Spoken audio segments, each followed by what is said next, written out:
بسم اللہ الرحمن الرحیم۔ شروع اللہ کے نام سے جو بڑا مہربان نہایت رحم والا ہے۔ السلام علیکم ویورز، کیسے ہیں؟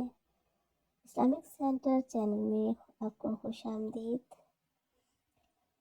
جس طرح آپ اس چینل سے مختلف انبیاء کرام کی حالات زندگی، ان کے واقعات، ان کے معجزات کے بارے میں معلومات حاصل کرتے ہیں، اسی طریقے سے میں آج بھی آپ کے لیے جو ویڈیو لائی ہوں بہت ہی معلومات والی ہے۔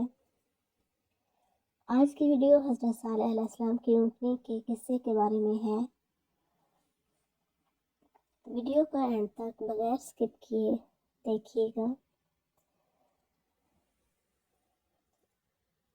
یہ ویڈیو آپ کے لیے بہت ہی معلومات والی ہے، تو آئیے چلتے ہیں ویڈیو کی طرف۔ حضرت صالح علیہ السلام کی اونٹنی کا قصہ کیا تھا؟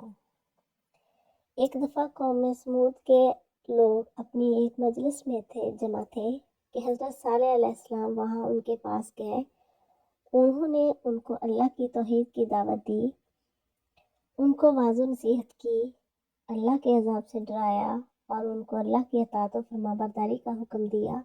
تو وہ کہنے لگے، اگر تو اس ایک چٹان کی طرف اشارہ کر کے کہا سے ایسی صفات کی حامل اونٹنی نکال دے تو ہم ایمان لے آئیں گے، اور اونٹنی کی صفات بیان کرنے میں غلو سے کام لیا کہ وہ 10 ماہ کی حاملہ ہو، لمبے قد کی ہو، اور دیگر صفات کا بھی ذکر کیا۔ تو حضرت صالح علیہ السلام نے اپنی قوم سے کہا، اگر میں تمہاری طلب کردہ نشانیوں کے مطابق اونٹنی کا مطالبہ پورا کر دوں تو کیا تم ایمان لے آؤ گے؟ میری لائی ہوئی شریعت کو مان لو گے اور میری رسالت کی تصدیق کرو گے؟ انہوں نے کہا، ہاں۔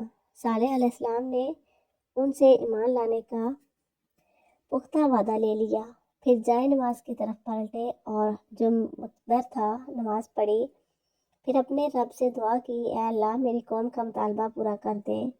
اللہ تعالیٰ نے چٹان کو پھٹنے کا حکم دیا اور اس سے بہت بڑی اور 10 ماہ کی حاملہ اونٹنی نکلی جو ان کے مطالبہ کے عین مطابق تھی۔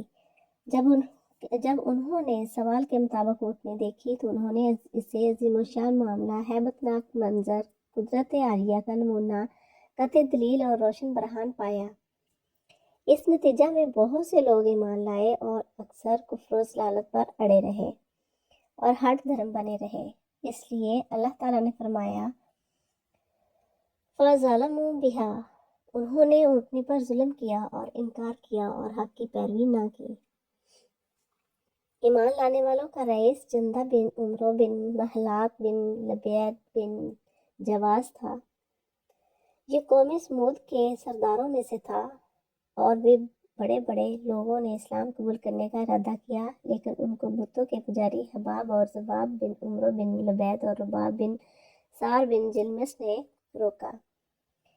جندہ نے اپنے چچا کے بیٹے شہاب بن خلیفہ کو اللہ کی توحید کی طرف بلایا، جو بھی ان کا ایک بڑا آدمی تھا اور وہ اسلام قبول کرنے کا ارادہ کر چکا تھا، لیکن قوم کے سرداروں نے اس کو روک دیا۔ وہ ان کی طرف مائل ہو گیا۔ مسلمانوں میں سے ایک شخص نے اس کے بارے میں کچھ اشعار کہے۔ آل عمرو کی جماعت نے شہاب کو اللہ کے نبی صالح علیہ السلام کی طرف بلایا، جو تمام قوم سمود کا عزیز تھا۔ اس نے ایمان قبول کرنے کا ارادہ کیا۔ اگر وہ نبی کی دعوت پر لبیک کہتا تو صالح علیہ السلام ہم پر غلبہ حاصل کر لیتے، اور وہ اپنے ساتھی صالح علیہ السلام کے برابر ثواب کو نہ سمجھتے، لیکن اہل ہجرت کے گمراہ لوگوں نے ہدایت کے بعد منہ موڑا اور مکھی کی طرح الگ ہو گئے۔ اب صالح علیہ السلام نے ان کو فرمایا کہ ھذا ناقۃ اللہ، یہ اللہ کی اونٹنی ہے۔ یہ اونٹنی کی نسبت اللہ تعالیٰ نے اپنی طرف تعظیمہ تشریفہ کی ہے، جیسے کعبۃ اللہ، بیت اللہ، عبداللہ، اللہ کا گھر، اللہ کا بندہ۔ یعنی یہ اونٹنی میرے سچا ہونے پر دلیل ہے، اس لیے اس کو چھوڑ دو، وہ زمین میں کھائے اور اس کو نقصان نہ پہنچانا، ورنہ تم کو جلد عذاب آ پکڑے گا۔ تو قوم نے اس بات پر اتفاق کر لیا کہ یہ اونٹنی ان میں رہے گی، وہ یہاں سے چاہے چرے گی اور ایک دن چھوڑ کر پانی پینے آئے گی۔ جب وہ کنویں کا پانی پینے کے لیے آتی تو اس دن کنویں کا سارا پانی پی لیتی۔ وہ اپنی باری کے دن کل کے لیے پانی جمع کر لیتے۔ اور یہ بھی کہا گیا کہ وہ ایک دن اونٹنی کا دودھ ضرورت کے مطابق پی لیتے۔ اس لیے تو اللہ تعالیٰ نے فرمایا ہے اس کے لیے ایک دن پانی پینے کی باری ہے اور ایک معلوم دن تمہارے لیے ہے۔ اسی وجہ سے اللہ تعالیٰ کا ارشاد ہوا، ہم تمہاری آزمائش کے لیے اونٹنی بھیجیں گے کہ تم اس پر ایمان لاتے ہو یا اس کا انکار کرتے ہو۔ اللہ کو تو بہرحال ان کے کرتوتوں کا علم تھا، اس لیے فرمایا بس انتظار کرو اور دیکھو ان کا انجام کیسا ہوتا ہے اور ان کی تکلیفوں پر صبر کرو۔ صورتحال تم پر جلد واضح ہو جائے گی، ان کو خبر کر دو کہ پانی ان کے درمیان تقسیم شدہ ہے اور ہر ایک اپنی باری پر حاضر ہوگا۔ جب اس حالت پر کچھ مدت لمبی ہو گئی تو انہوں نے متفقہ فیصلہ کیا کہ اس اونٹنی کی کونچیں کاٹ ڈال دیں تاکہ اس اونٹنی کی مصیبت سے نجات پائے اور سکون حاصل ہو اور پانی بھی کھلا مل سکے۔ اور شیطان نے ان کے اس کام کو خوبصورت ترین مزین کر کے دکھایا۔ اللہ تعالیٰ نے اس بات کا نقشہ اپنے کلام پاک میں اس طرح بیان فرمایا ہے، جس شخص نے اونٹنی کو قتل کرنے کی سرپرستی کی وہ ان کا رئیس قدار بن سالف بن جندہ تھا۔ وہ سرخ بالوں والا تھا اور اس کے جسم پر نیلے دھبے تھے۔ کہا جاتا ہے کہ وہ دلدار زنا حرامی تھا۔ وہ سالف کے گھر پیدا ہوا جبکہ حقیقت میں سیبان نامی آدمی کا بیٹا تھا۔ اونٹنی کے قتل پر چونکہ سب متفق تھے اس لیے اس کے قتل کو سب کی طرف منسوب کر کے فرمایا کہ انہوں نے اونٹنی کو قتل کیا، اگرچہ عملاً قتل کرنے والا صرف ایک شخص ہی تھا۔ ابن جریر رحمۃ اللہ اور دیگر مفسرین اللہ نے ذکر کیا کہ قوم سمود میں 2 عورتیں تھیں، ان میں سے ایک کا نام صدوقہ بنت المحیاج بن زہیر بن المختار تھا۔ یہ ایک خاندانی اور مالدار عورت تھی۔ اس کا خاوند مسلمان ہو گیا تو اس نے اس سے علیحدگی اختیار کر لی۔ پھر اپنے چچا زاد مصرع بن مہرج بن المہجہ کو بلایا اور اس پر اپنے آپ کو پیش کیا، لیکن شرط یہ لگائی کہ وہ اونٹنی کی کونچیں کاٹ دے۔ دوسری عورت کا نام انیزہ بنت غنیم بن مجلس تھا۔ اس کی کنیت ام غنمہ تھی۔ وہ بوڑھی کافرہ عورت تھی۔ اس کی زواب بن عمرو خاوند سے 4 بیٹیاں تھیں۔ یہ آدمی ان کے سرداروں میں سے تھا۔ اس عورت نے قدار بن سلف سے کہا، اگر تو اونٹنی کی کونچیں کاٹ دے تو میں اپنی 4 بیٹیوں کا تجھ سے نکاح کر دوں گی۔ اس طرح یہ دونوں نوجوان مصرع اور قدار اس کام کے لیے تیار ہوئے اور انہوں نے اپنی قوم کو بھی اس کام پر آمادہ کرنے کی کوشش کی۔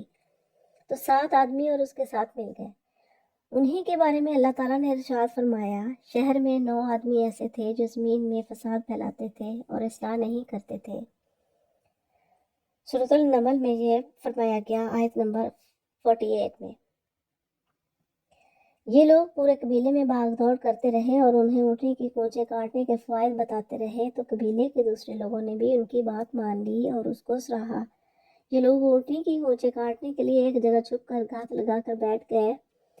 جب وہ پانی پی کر واپس ہونے لگی تو مصرع نے جو اس کام کے لیے چھپا ہوا تھا اس نے تیر مارا جو اونٹنی کی پنڈلی کی ہڈی میں پیوست ہو گیا۔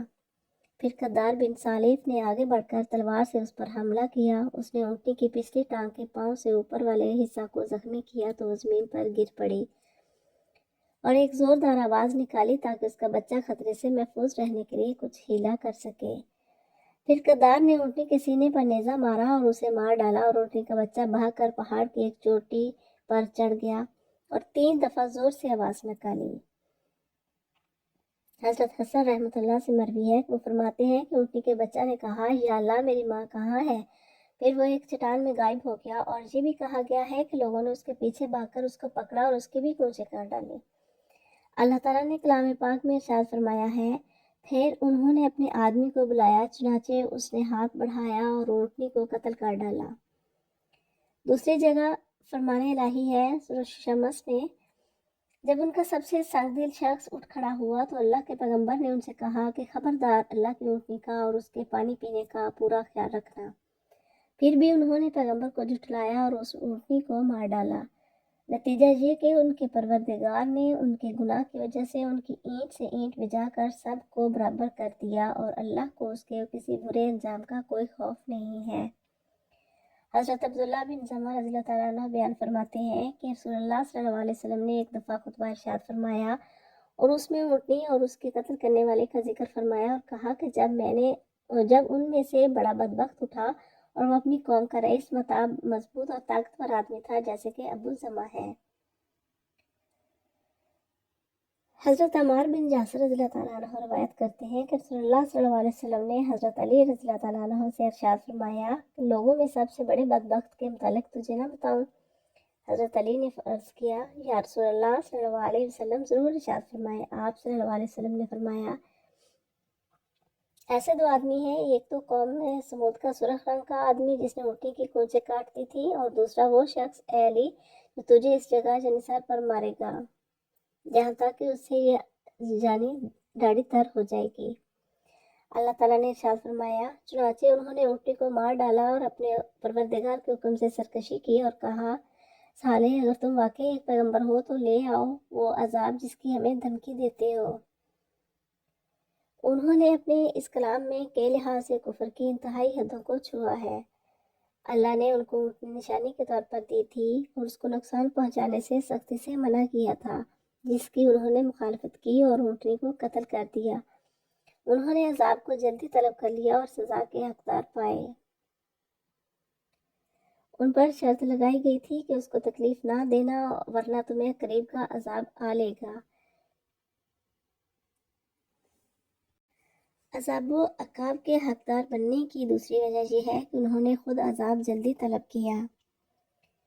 کفر کی تیسری وجہ یہ ہے کہ انہوں نے اپنے رسول کی تکذیب کی جس کی نبوت اور سچائی پر قطعی دلیل قائم ہو چکی تھی اور اس کا پختہ علم ہو چکا تھا، لیکن انہوں نے اپنے انکار و کفر، گمراہی اور ہٹ درمی کی وجہ سے حق اور وقوع عذاب کو حقیقت و صداقت سے دور سمجھا۔ اللہ تعالیٰ نے فرمایا، بس انہوں نے اس کی کونچیں کاٹ دیں تو صالح علیہ السلام نے فرمایا، اپنے گھروں میں 3 دفعہ فائدہ اٹھا لو، اپنے گھروں میں 3 دن فائدہ اٹھا لو، یہ سچا وعدہ ہے۔ بیان کیا جاتا ہے کہ جب قوم سمود نے اونٹنی کی کونچیں کاٹی تو سب سے پہلے قدار بن صالف نے اس پر حملہ کیا اور اس کی کونچیں کاٹ دی تو وہ زمین پر گر گئی۔ پھر وہ اپنی تلواریں لے کر اس پر کود پڑے اور اس کو ٹکڑے ٹکڑے کر دیا۔ جب اس کے بچے نے یہ صورتحال دیکھی تو وہ ان سے بھاگا اور پہاڑ کی چوٹی پر چڑھ گیا اور اس نے 3 دفعہ زوردار چیخ لگائی۔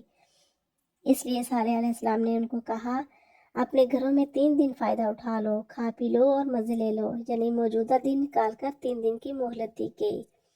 انہوں نے اس پختہ وعدے کی بھی تصدیق نہ کی بلکہ انہوں نے صالح علیہ السلام کو قتل کرنے کا پروگرام بنایا اور بزم خواہش اس کو اونٹنی کے ساتھ ملانے کا ارادہ کیا۔ انہوں نے آپس میں ایک دوسرے سے کہا، سب مل کر اللہ کی قسم کھاؤ کہ ہم صالح اور اس کے گھر والوں پر رات کے وقت حملہ کریں گے، یعنی ہم اس کے گھر میں رات کو گھس کر اس کے گھر والوں سمیت قتل کر دیں گے۔ پھر اگر اس کے سرپرستوں نے اس کے خون بہا کا مطالبہ کیا تو ہم اس کے قتل کا صاف صاف انکار کر دیں گے، اس لیے کہ انہوں نے کہا، پھر ہم اس کے سرپرست کو کہیں گے کہ ہم اس کے گھر والوں کو ہلاک کرنے کے موقع پر موجود نہ تھے اور ہم یقیناً سچے ہیں۔ قرآن مجید میں فرمانے باری تعالیٰ ہے، انہوں نے یہ چال چلی اور ہم نے بھی ایک چال اس طرح چلی کہ ان کو پتہ بھی نہ لگ سکا، اب دیکھو کہ ان کی چال بازی کا انجام کیسا ہوا کہ انہیں اور ان کی ساری قوم کو تباہ کر کے رکھ دیا۔ چنانچہ رہے ان کے گھر جو ان کے ظلم کی وجہ سے ویران پڑے ہیں۔ یقیناً اس واقعے میں ان لوگوں کے لیے عبرت کا سامان ہے جو علم سے کام لیتے ہیں، اور جو لوگ ایمان لائے تھے اور تقوی اختیار کیے ہوئے تھے ان سب کو ہم نے بچا لیا۔ اس کی تفصیل یہ ہے کہ اللہ تعالیٰ نے صالح علیہ السلام کے قتل کا منصوبہ بنانے والوں پر پتھر برسائے اور ان کے سر کچل دیے اور ان کو باقی قوم سے پہلے ہی ہلاک کر دیا۔ اور یہ جمعرات کے دن کا واقعہ جو ان کی مہلت کے 3 دنوں میں سے پہلا دن تھا، اس دن باقی قوم سمود کے چہرے زرد ہو گئے، جس طرح کہ صالح علیہ السلام نے ان کو ڈرایا تھا۔ جب شام ہوئی تو سب پکار اٹھے، ایک دن گزر گیا، اور جب جمعہ کا دن آیا تو ان کے چہرے سرخ ہو گئے۔ جب شام ہوئی تو کہنے لگے، مہلت کے 2 دن گزر گئے۔ جب ہفتہ کے دن صبح کی جو ان کی مہلت اور فائدہ اٹھانے کا تیسرا دن تھا، تو ان کے چہرے سیاہ ہو گئے۔ جب شام ہوئی تو آوازیں لگانے لگے، مہلت کی مدت گزر گئی۔ جب ان پر اتوار کا دن آیا تو وہ خوشبو لگا کر تیار ہوئے اور بیٹھ کر انتظار کرنے لگے کہ کون سا عذاب و عطاب ان پر اترتا ہے۔ ان کو کچھ علم نہ تھا کہاں کا عذاب کیسے واقع ہوگا اور کس جانب سے عذاب ان کو اپنی پیٹ میں لے لے گا۔ جب سورج طلوع ہو کر چمکنے لگ گیا، آسمان سے ان پر چیخ آئی اور ان کے نیچے سے زلزلہ آیا تو روحیں نکلنے لگیں، جانیں سسک کر ختم ہونے لگی، حرکات ٹھنڈی پڑ گئیں، آوازیں بند ہو گئیں اور حقائق واضح ہو گئے۔ پھر وہ اپنے گھروں میں اندھے منہ گرے ہوئے ملے، محض لاشیں تھیں، ان میں روح کا ذرا تک نہ تھا اور نہ کوئی حس و حرکت تھی۔ کہا گیا ہے کہ ان میں سے صرف ایک لڑکی بچی جو پاؤں سے معذور تھی، اس کا نام کلبہ بنت السلک تھا، اس کو زریہ بھی کہا جاتا ہے۔ وہ کافرہ صالح علیہ السلام کے ساتھ سخت دشمنی رکھتی تھی۔ جب اس نے عذاب دیکھا تو اس کی ٹانگیں درست ہو گئیں اور وہ بہت تیز بھاگ کھڑی ہوئی۔ اس نے عرب کے ایک قبیلہ کے پاس آ کر مکمل صورتحال کی خبر دی اور قوم پر نازل ہونے والے عذاب کا تذکرہ کیا۔ پھر اس نے ان سے پانی طلب کیا۔ جب اس نے پانی پیا تو وہ پھر مر گئی۔ اللہ تعالیٰ نے فرمایا، گویا وہ مال و دولت اور رزق کی فراوانی میں آباد ہی نہیں رہے۔ خبردار، بے شک سمود نے اپنے رب کا انکار کیا۔ خبردار، سمود کے لیے پھٹکار ہے، یعنی تقدیر کی زبان نے ان پر آواز لگائی۔ تو یہ تھی حضرت صالح کی اونٹنے کا واقعہ۔